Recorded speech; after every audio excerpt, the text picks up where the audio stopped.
mulai 18 Mac 2020 hingga 31 Mac 2020 di seluruh negara. Perintah kawalan ini dibuat di bawah Akta Pencegahan dan Pengawalan Penyakit Berjangkit 1988 dan Akta Polis 1967. Tanggal 18 Mac 2020 menyaksikan Malaysia mengenakan pelaksanaan Perintah Kawalan Pergerakan PKP yang pertama dalam sejarah, bahkan satu dunia terhenti dek penularan wabak coronavirus. 170 hari bersamaan 2 tahun 11 bulan 2 minggu 5 hari, itulah tempoh PKP, suatu tindakan pencegahan yang dilaksanakan oleh Malaysia bagi mengasingkan dan mengekang penularan wabak ini. Ini adalah detik permulaan dunia terhenti. Detik awal COVID-19 merebak di Malaysia. Pada pertengahan Disember 2019, dunia dikejutkan dengan kemunculan wabak coronavirus yang melanda daerah Wuhan, Hubei, China. Pertubuhan Kesihatan Sedunia, WHO, mengisytiharkan coronavirus sebagai darurat kesihatan dunia.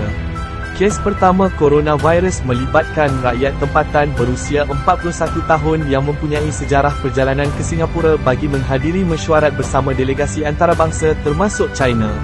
Peningkatan kes coronavirus kian meningkat dari hari ke hari dan titik permulaan merebaknya wabak ini di Perhimpunan Jemaah Tabligh di Masjid Sri Petaling, Kuala Lumpur. Lebih 3,300 kes dikaitkan dengan perhimpunan ini. Tan Sri Dr. Noor Hisham, selaku Ketua Pengarah Kementerian Kesihatan Malaysia mengesahkan 48% kes coronavirus di dalam negara melibatkan kluster tabligh. Bertitik tolak daripada peningkatan kes COVID-19 yang membimbangkan, Kerajaan Malaysia telah membuat keputusan untuk menguatkuasakan Perintah Kawalan Pergerakan PKP atau Movement Control Order MCO. Pada 16 Mac 2020, jam 9 malam Tan Sri Muhyiddin Yassin, Perdana Menteri Malaysia mengisytiharkan PKP dilaksanakan di seluruh negara. Matlamat pelaksanaan Perintah Kawalan Pergerakan bertujuan untuk mengasingkan dan mengekang penularan wabak coronavirus. Pelbagai larangan telah dikuatkuasakan sepanjang PKP berlangsung, antaranya larangan merentas daerah dan negeri. Selain itu, semua premis kerajaan dan swasta, kecuali yang terlibat dalam perkhidmatan penting negara, diarahkan untuk work from home. Pertama kalinya dalam sejarah solat Jumaat berjemaah tidak dibenarkan sama sekali. Langkah kawalan pergerakan kali pertama dikuatkuasakan bermula 18 Mac 2020 hingga 31 Mac 2020 selama 14 hari. Kesan PKP kepada Malaysia. Sebaik sahaja Perintah Kawalan dikuatkuasakan, kita dapat saksikan jalan raya yang dahulunya penuh sesak dengan kenderaan, kini kosong tanpa sebarang penghuni. Sepanjang penularan wabak ini, angka jumlah kematian meningkat. Apa yang menyayat hati, waris keluarga mangsa tidak dibenarkan melihat apatah lagi mengucup jenazah buat kali terakhir. Buat pertama kalinya, kerajaan mengeluarkan arahan rakyat tidak dibenarkan merentas negeri pulang ke kampung bagi meraihkan sebarang perayaan.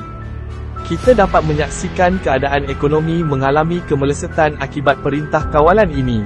Banyak perniagaan yang terpaksa dihentikan operasi, malah ada yang tutup buat selama-lamanya kerana tidak dapat menanggung kerugian.